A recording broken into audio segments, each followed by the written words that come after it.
Bismillahirrahmanirrahim. Assalamualaikum warahmatullahi wabarakatuh. Selamat jumpa kembali di channel saya. Kali ini saya akan membahas tentang limit fungsi tahingga, yaitu fungsi aljabar maupun trigonometri. Nah, limit fungsi tahingga ini ada beberapa macam ya. Yang pertama, kalau fungsinya fungsi rasional.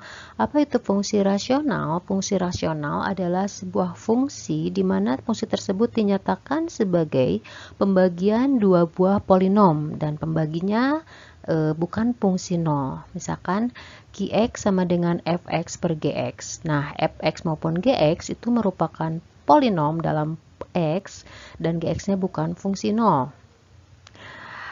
Untuk mengerjakan limit fungsi tahingga di mana fungsinya merupakan fungsi rasional, kita akan lihat dulu derajat dari fungsi pembilang maupun penyebut. Misalnya saja derajat fungsi pembilangnya yaitu derajatnya adalah m dan derajat dari penyebutnya adalah n.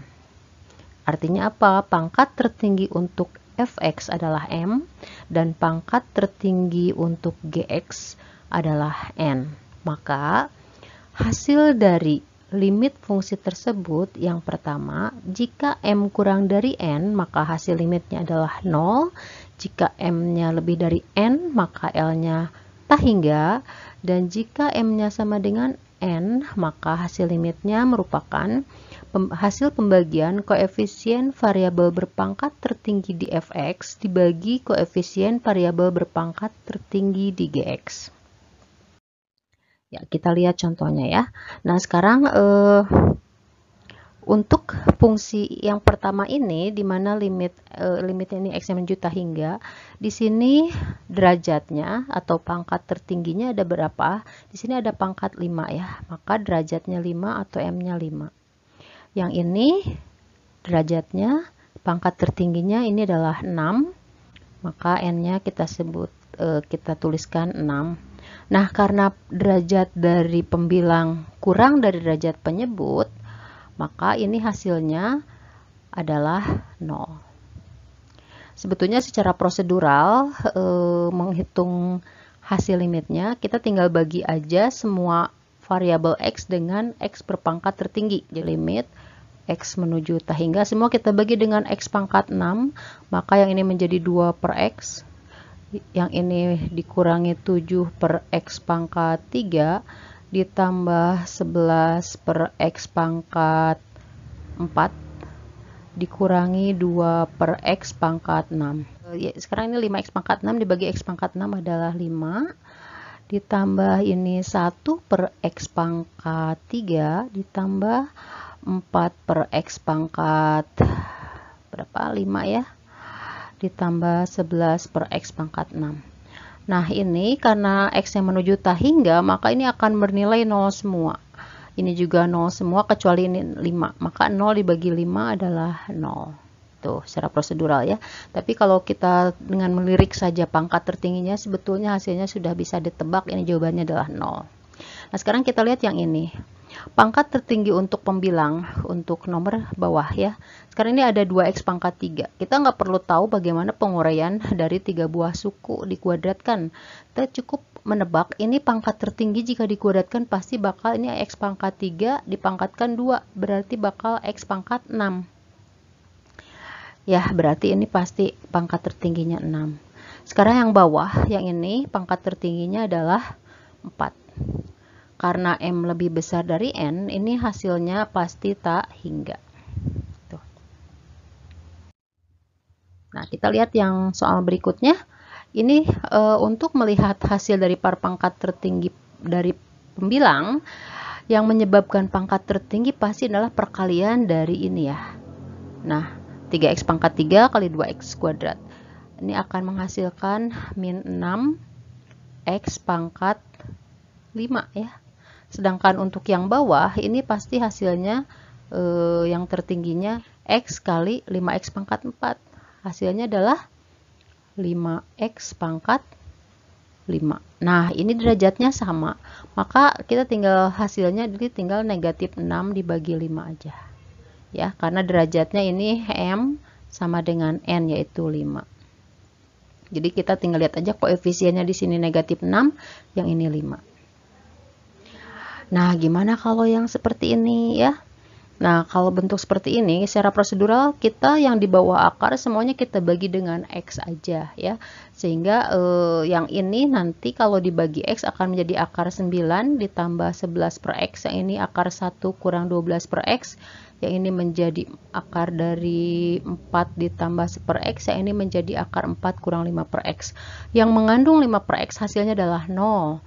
Maka ini hasilnya akan menjadi akar 9 kurang akar 1 dibagi akar 4 ditambah akar 4, yaitu sama dengan 3 kurang 1 dibagi 2 ditambah 2, sama dengan 2 per 4 sama dengan 1 per 2.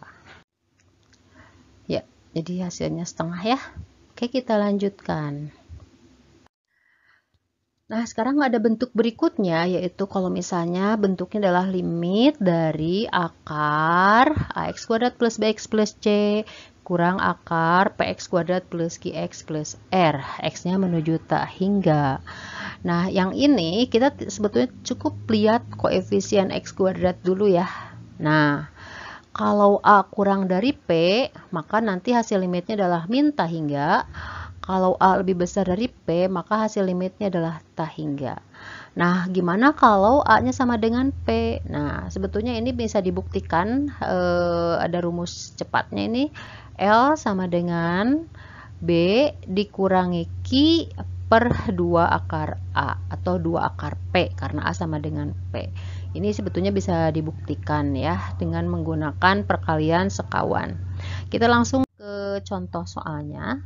Nah, ini kebetulan koefisien x kuadratnya 4 ya. Berarti ini kita gunakan L-nya sama dengan B min Q per 2 akar A. B-nya ini adalah koefisien x di sini 1 ya. Nah, Q-nya adalah koefisien x di sini adalah negatif 11. Maka jawabannya berarti 1 dikurangi negatif 11 per 2 akar A. A-nya adalah 4 ya.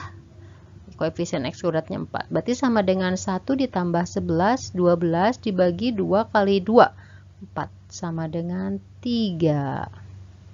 Oke, cukup mudah ya. Nah, sekarang kalau misalnya bentuknya kayak gini, berarti kita mau nggak mau ini harus kita buat dalam bentuk akar. Maka yang ini akan menjadi limit akar dari, ini dikuadratkan ya, masih ingat? A kurang B dikuadratkan jadi apa? A kuadrat kurang 2AB plus B kuadrat. Nah, berarti ini menjadi 9x kuadrat dikurangi 6x ditambah 1 dikurangi akar dari 9x kuadrat kurang tambah 6x kurang 11. Berarti ini B-nya negatif 6 ya.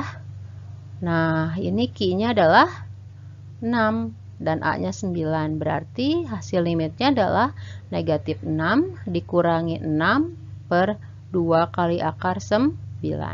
Atau sama dengan negatif 12 per 2 kali 3, 6 sama dengan negatif 2 ya. Nah, ini ada soal UTBK tahun 2019 ya. Kalau yang tadi kan bentuk linearnya ada di depan, ini ada di belakang. Berarti kita juga sama, yang belakang kita kuadratkan. Tapi di sini hati-hati, ada yang namanya kerikil tajam. Kerikil tajam itu semacam apa ya? Hal sepele tapi akan membuat kita tergelincir sehingga kita salah mengerjakan soalnya. Yang bawah ini sebetulnya kalau kita buka kurung ya. Nah, seperti itu akan menjadi 2x kurang 3 ya. Sehingga kalau kita kuadratkan, yang kita kuadratkan bukan 2x tambah 3, tetapi 2x kurang 3 ya. Karena kita kasih kurung. Maka kita tulis kembali 4x kuadrat kurang 3x tambah 1 dikurangi akar dari, nah yang kita kuadratkan yang ini ya. Berarti ini 4x kuadrat dikurangi 2 kali A kali B, berarti 2 kali 2x kali 3. Berarti 12x ditambah 9 ya. Jadi ini hati-hati ya, namanya kerikil tajam. B-nya adalah negatif 3 dan Q-nya adalah negatif 12, sehingga jawabannya adalah negatif 3 dikurangi negatif 12 per 2 kali akar A-nya 4. Sama dengan negatif 3 ditambah 12 per 2 kali 2, 4. Atau sama dengan 9 per 4.